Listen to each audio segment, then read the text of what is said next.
မင်္ဂလာပါရှင်ချစ်ခင်ရတဲ့ပရိသတ်ကြီးအားလုံးပဲစိတ်ချမ်းသာကိုယ်ကျန်းမာရှိကြပါစေရှင်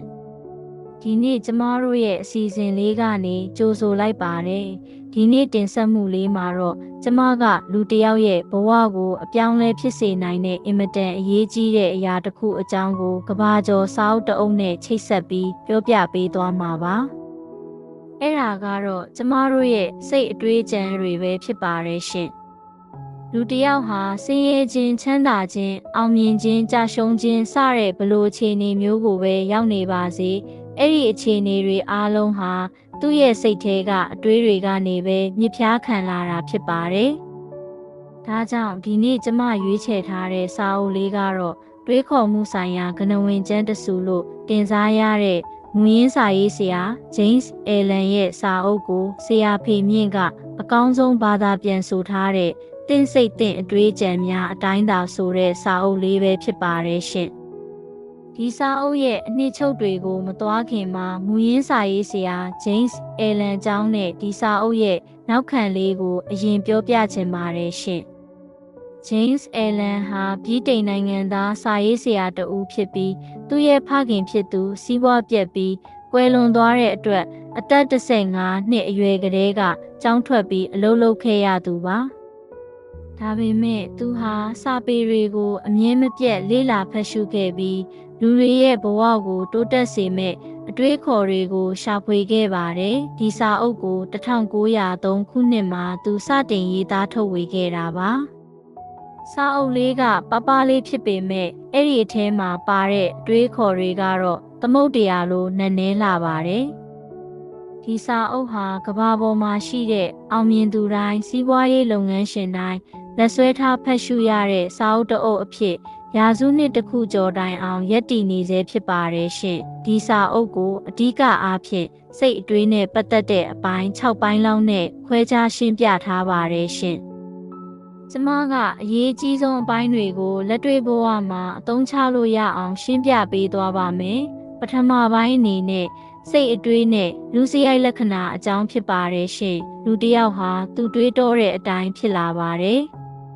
တစ်ပင်တစ်ပင်ဟာအစိကနေပေါက်ဖွာလာသလိုပဲလူတစ်ယောက်ရဲ့အပြုအမူတွေအကျင့်စရိုက်တွေဟာလည်းသူ့ရဲ့အတွေးအစစ်အဆန်လေးတွေကနေထွက်ပေါ်လာတာပါရှင်ကောင်းတဲ့အတွေးတွေကိုအမြဲတွေးနေရင်လူကောင်းတစ်ယောက်ဖြစ်လာပြီးမကောင်းတဲ့အတွေးတွေကိုတွေးနေရင်တော့လူဆိုးတစ်ယောက်ဖြစ်လာမှအသေးချပါပဲကျမတို့ရဲ့စရိုက်လက္ခဏာဆိုတာကျမတို့နေ့စဉ်တွေးနေတဲ့အတွေးတွေအားလုံးရဲ့စုစုပေါင်းရလဒ်ပဲဖြစ်ပါတယ်ရှင်ဒုတိယပိုင်းကတော့စိတ်အတွေးနဲ့ဘဝအခြေအနေဖြစ်ပါတယ်ရှင်လူတွေကကိုယ့်ရဲ့ပြင်ပအခြေအနေတွေကိုပြောင်းလဲခြင်းကြပေမဲ့ကိုယ့်ရဲ့စိတ်ကိုတော့ပြောင်းလဲဖို့ဝင်လေးတက်ကြပါတယ်ဒါကြောင့်လဲသူတို့ဟာဘဝမှာတိုးတက်မလာပဲငကိုနေရာမှာပဲရပ်တန့်နေတတ်ပါတယ်စာရေးသူကလူစိတ်ကိုဥယျာဉ်တစ်ခုနဲ့ခိုင်းနှိုင်းပြထားပါတယ်ရှင်ဥယျာဉ်မူတယောက်ဟာဥယျာဉ်ထဲကပေါင်းပင်တွေကိုနှုတ်ပစ်ပြီးအလှဆိုင်ပန်းပင်တွေကိုဂယုတစိုက်ပြုစုပြောထောင်သလိုပဲကျမတို့ဟာလည်းကိုယ်စိတ်ထဲကအစိတ်သင့်စေမဲ့အတွေးဆိုးတွေကိုရှင်းထုတ်ပြီးအကျိုးရှိစေမဲ့အတွေးကောင်းတွေကိုနေ့စဉ်မျိုးစေ့ချပြောထောင်ပေးရပါမယ်ရှင်ကိုယ့်ရဲ့စိတ်နေစိတ်ထားပြောင်းလဲသွားတာနဲ့အမျှကိုယ့်ရဲ့ပြင်ပဘဝအခြေအနေတွေဟာလည်းအလိုလိုပြောင်းလဲလာမှာဖြစ်ပါတယ်တတိယပိုင်းကစိတ်အတွေးနဲ့ကျန်းမာရေးအကြောင်းပါကျမတို့ရဲ့ခန္ဓာကိုယ်ဟာစိတ်ရဲ့အစေခံဖြစ်ပါတယ်ရှင့်စိတ်ကခိုင်းတဲ့အတိုင်းခန္ဓာကိုယ်ကလိုက်လို့ရတာပါအမြဲတမ်းစိုးရိမ်ပူပန်နေတတ်တဲ့စိတ်ကြောက်ရွံ့နေတတ်တဲ့စိတ်တွေဟာခန္ဓာကိုယ်ကိုလင်းလင်းမြင်မြင်ဖျားနာစေပြီးအိုမင်းရင်ရောစေပါတယ်စန့်ကျင်ဘက်အနေနဲ့ရှင်လန်းတကြွတဲ့အတွေးတွေအေးချမ်းတဲ့အတွေးတွေကတော့ခန္ဓာကိုယ်ကိုကျန်းမာတန်ဆွမ်းစေပြီးနုပြိုစေပါတယ်ရှင်စတုထပိုင်းကတော့စိတ်အတွေးနဲ့ရည်မှန်းချက်ဖြစ်ပါတယ်ရှင်အတွေးသက်နဲ့တော့ဘာမှဖြစ်မလာပါဘူးအတွေးတွေကိုရည်မှန်းချက်တစ်ခုခုနဲ့ချိတ်ဆက်ထားမှသာအောင်မြင်မှုဆိုတာရရှိနိုင်မှာပါ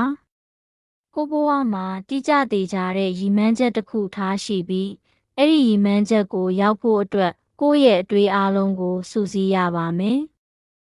လမ်းခုလက်မှာအခက်ခဲတွေကြုံလာရရင်တောင်ရင်းရိုင်မသွားဘဲကိုယ့်ရဲ့အတွေးတွေကိုခိုင်ခိုင်မာမာစုပ်ကိုင်ထားနိုင်မှသာလိုချင်တဲ့ပန်းတိုင်ကိုရောက်ရှိနိုင်မှာဖြစ်ပါတယ်ရှင့်ပင်စမပိုင်းကတော့စိတ်အတွေးနဲ့အောင်မြင်မှုပါရှင့်လူတစ်ယောက်ရဲ့အောင်မြင်မှုဒါမှမဟုတ်ကြာရှုံးမှုဆိုတာသူ့ရဲ့ကိုယ်ပိုင်အတွေးတွေရဲ့ရလဒ်ပါပဲကိုယ့်ရဲ့အတွေးခေါ်တွေကိုမြင့်တင်နိုင်မှသာကိုယ့်ရဲ့ဘဝဟာလည်းမြင့်မားလာမှာပါတကယ်လို့ကိုယ်အတွေးတွေကိုမမြင့်တင်ခြင်းဘူးဆိုရင်တော့ဘဝမှာဘယ်တော့မှကြီးကျယ်တဲ့အောင်မြင်မှုတွေကိုရရှိနိုင်မှာမဟုတ်ပါဘူးရှင်။နောက်ဆုံးဆက်ထပ်မှာပိုင်းကတော့အေဂျင့်တည်ငြိမ်သောစိတ်အကြောင်းဖြစ်ပါတယ်ရှင်။မှန်ကန်တဲ့တွေးခေါ်မှုတွေရဲ့နောက်ဆုံးရလဒ်ကတော့စိတ်ရဲ့အေဂျင့်တည်ငြိမ်မှုပါပဲ။လောကဓာတ်တရားတွေဘလို့ပဲရိုက်ခတ်လာပါစေကိုယ့်ရဲ့စိတ်ကိုတည်ငြိမ်အောင်ထိန်းသိမ်းထားနိုင်တဲ့သူဟာအင်မတန်ခွန်အားကြီးမားတဲ့သူဖြစ်ပါတယ်။ဒီလိုအေဂျင့်တည်ငြိမ်တဲ့စိတ်ကိုရရှိဖို့အတွက်ကိုနားလည်အောင်အမြဲလေးလာစောင့်ကြည့်ပြီးမှန်ကန်တဲ့အတွေးတွေကိုမွေးမြူသွားရမှာဖြစ်ပါတယ်ရှင့်။ဟဲ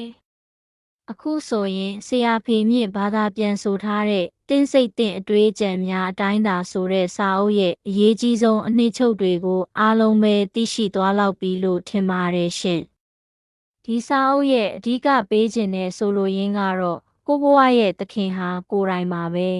။ကိုယ့်ရဲ့ဘဝကိုဖန်တီးတဲ့နေရာမှာအဓိကလက်နက်ကတော့ကိုယ့်ရဲ့စိတ်အတွေးကြံတွေပဲဖြစ်တယ်ဆိုတာပါပဲရှင်။ကျမတို့တွေဟာနေ့စဉ်နဲ့အမျှအတွေးပေါင်းများစွာကိုတွေးတောနေကြပါတယ်။အဲ့ဒီအတွေးတွေထဲကမှကိုယ့်ဘဝကိုတိုးတက်စေမဲ့အတွေးတွေကိုရွေးချယ်ပြီးဆုပ်ယုပ်စေမဲ့အတွေးတွေကိုဖယ်ရှားပစ်ဖို့အင်မတန်အရေးကြီးပါတယ်ရှင်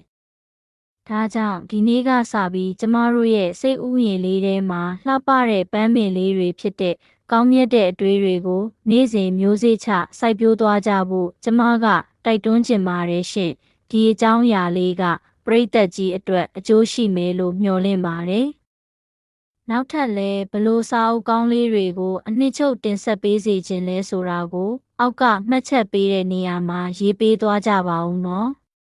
ဒီအစီအစဉ်လေးကိုသဘောကျရဲဆိုရင်သဘောကျကြောင်းအမှတ်သားလေးနဲ့စောင့်မျှော်အားပေးဖို့ခလုတ်လေးကိုလည်းနှိပ်ပေးဖို့မမေ့နဲ့ဦးနော်